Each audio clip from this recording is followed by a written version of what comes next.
All right, good afternoon.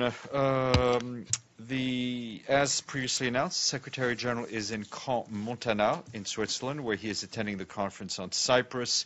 Discussions are ongoing. We'll keep you posted if there are any press conferences or press encounters planned, which you should be able to watch live here on Web TV when and if they happen.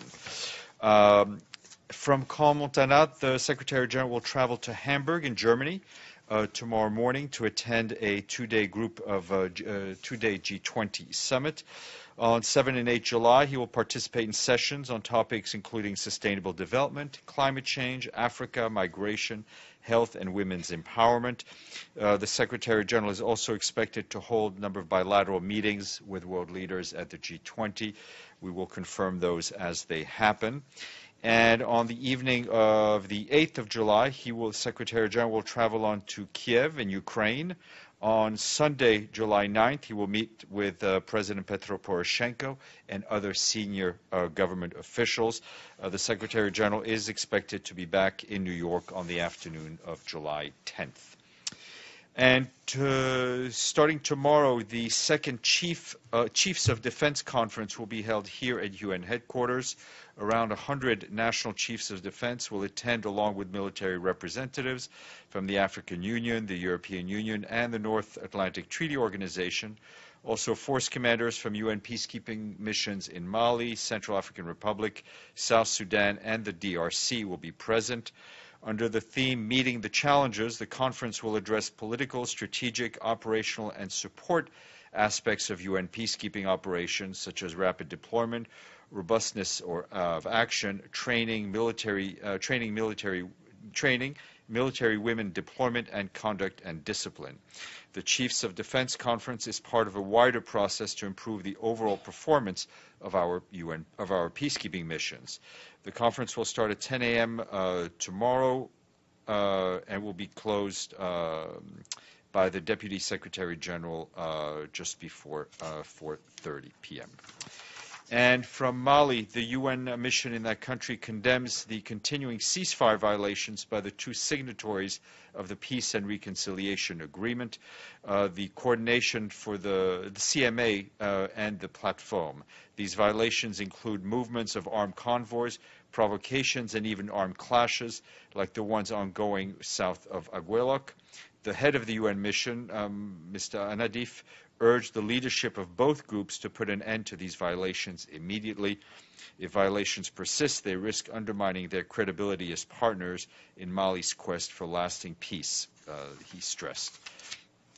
And in Afghanistan, our humanitarian colleagues inform us that armed clashes between the National Defense and Security Forces and non-state armed groups continue around Kunduz city and are driving people to leave their homes. Some 3,500 people have been displaced by the most recent fighting, with nearly 1,000 having arrived in Kunduz. Humanitarian partners are monitoring the situation, coordinating the IDP assessment and response in the city, and they're working to pre-position food stocks. Our humanitarian colleagues said markets remain functioning, but continued blockage of the road access to Kunduz could hamper availability and drive food prices up. And the Special Envoy for Syria, Stéphane de Mistura, spoke to the press last night in Astana in Kazakhstan.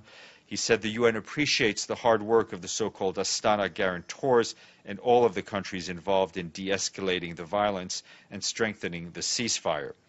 Mr. de Mistura said there are two complementary and mutually supportive processes going on. One, he said, is the Astana process, which is continuing to make clear progress on reducing the violence. But he stressed de-escalation by itself is an interim arrangement, and what is needed is progress on the political side. The envoy confirmed that a new round of intra-Syrian talks will begin on Monday in Geneva. He voiced hope that the current progress in the Astana process will be used to lead to progress on the political side. And our colleagues at the Food and Agricultural Organization released their monthly food price index today. The index is up 1.4% in June amid surging prices of high-protein wheat due to deteriorating crop conditions in the U.S. However, global cereal supplies are likely to remain abundant in the coming year, with stocks expected to expand further to a new record high. More details on the FAO's website. And we have a confirmation of his appointment to announce following the Secretary General's recommendations. The General Assembly has confirmed MUKHISA KITUYI of Kenya as Secretary General of the UN Conference on Trade and Development, or as UNCTAD, for another 4 years. Mr. KITUYI has served an initial 4-year term as UNCTAD's 7th Secretary General and has an extensive background as an elected official in academic, coupled with wide-ranging experience in trade negotiations and in African and broader international economic and diplomacy.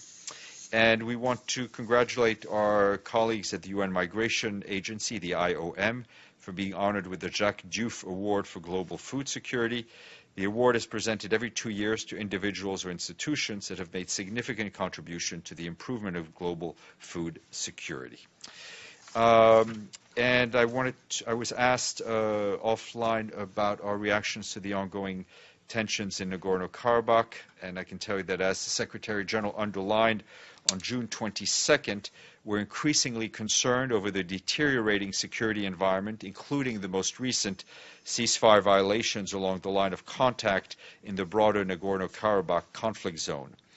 We took note and echo the co-chair's recent statements with reference to the renewed violence on July 4th in the Al-Khanli village of the Fizuli region, which resulted in casualties, including among civilians.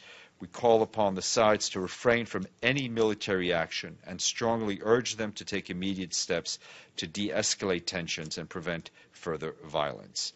An early return to the negotiation table in good faith is the only way to resolve this long-standing and dangerous conflict.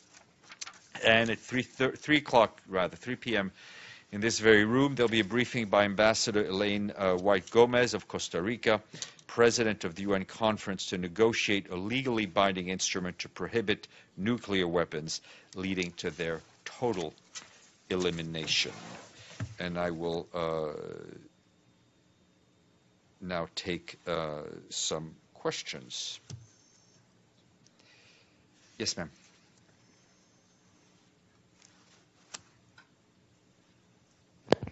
What is the Secretary General's stance on the nuclear weapons ban treaty? Thanks. Well, I think, I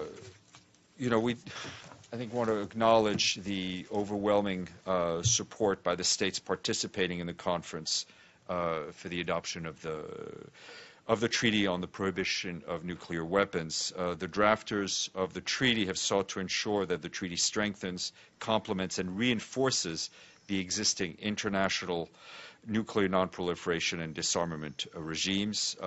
We obviously, as a Secretariat, are supporting and backstopping the negotiations as per the relevant General Assembly resolution. We urge all states to continue to work to narrow their differences on all matters of disarmament and international security in order to reach the common goal of a nuclear weapons-free world. But what do you mean by backstopping? Well, we work as the Secretariat to the negotiations. So he's behind the treaty? Well, I think, as I said, from our stance, we urge all states to continue to narrow their differences on all matters of disarmament and international security in order to reach the common goal of a nuclear-free world.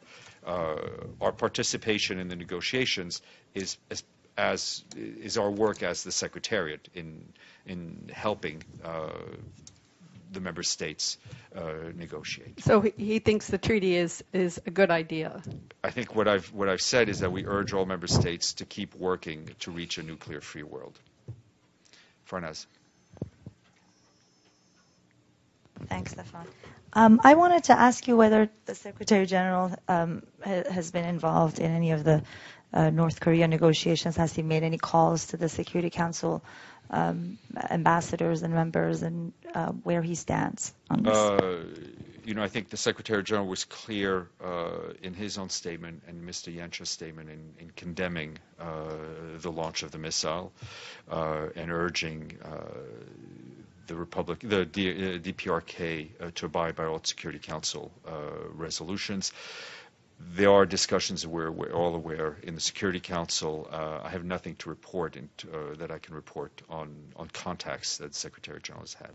Yeah. Steph, the pre-trial chamber of the ICC has ruled against South Africa that it violated its obligations under the Rome Statute by not arresting Sudan's President Omar al-Bashir when he was in Johannesburg in 2015.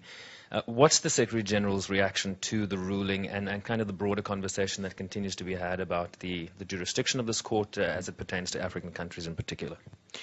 Look, we've seen the ruling by the ICC on the case involving South Africa and the presence of President al-Bashir, I think in June in 2015 in South Africa. We're reviewing the decision. It's not to us to comment on judicial decisions made by the ICC.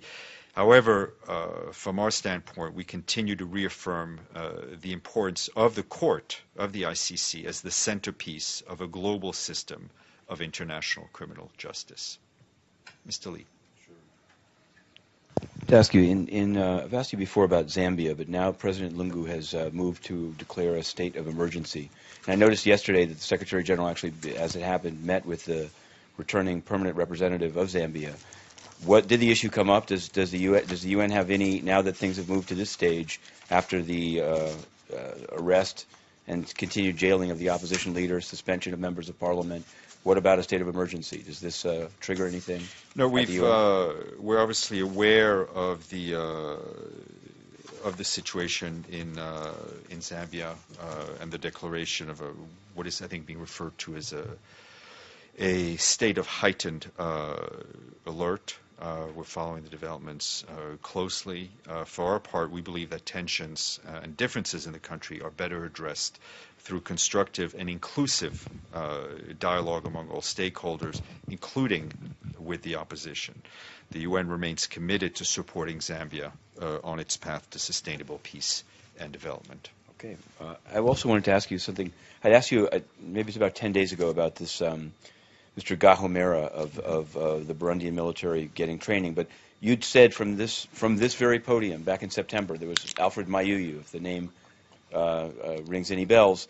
He's now being redeployed. He was repatriated by the UN from the Central African Republic due to his military history, and he's now showed up on a list that's been we've published to be deployed to AMISOM, which is a UN-supported peacekeeping mission. So I wanted to know, I guess I'm relating the two of them and saying, what is the UN's role in making sure that people it repatriates with credible evidence of abuse don't simply go and I think become peacekeepers that's elsewhere? a question first and foremost to be addressed to AMISOM. But I've also seen this document of Mr. Gahomera, who I think is going to go to AMISOM, but it's a joint UN-AU pre-deployment training. So that the UN's role is not just financial. Isn't that an opportunity for the UN to as I said, vet abusers? that's a question first and foremost for AMISOM. I want to ask you about the Englap Seng case. It's obviously continuing, but there now it has emerged in court filings that the defendant Englap Seng, charged with bribery in the UN, intends to introduce certain UN documents, including past versions of the Office of South-South Cooperation's website, in his defense. And so the prosecution, the Department of Justice, has asked him to disclose it. He says he's not going to disclose it yet. What I wanted to ask you is, as it turns out, we never did get a press conference by the Office of South-South Cooperation. Can you now get a statement from them on changes they've made to the website since the case broke and why they made them? Because it becomes, it's not a question of, it's a UN question about an unresolved, never... Yeah, I mean, I think. Listen, you can. I think the office has responded to your questions, and you're welcome to ask them again. Yes. Thank you. See you tomorrow, maybe.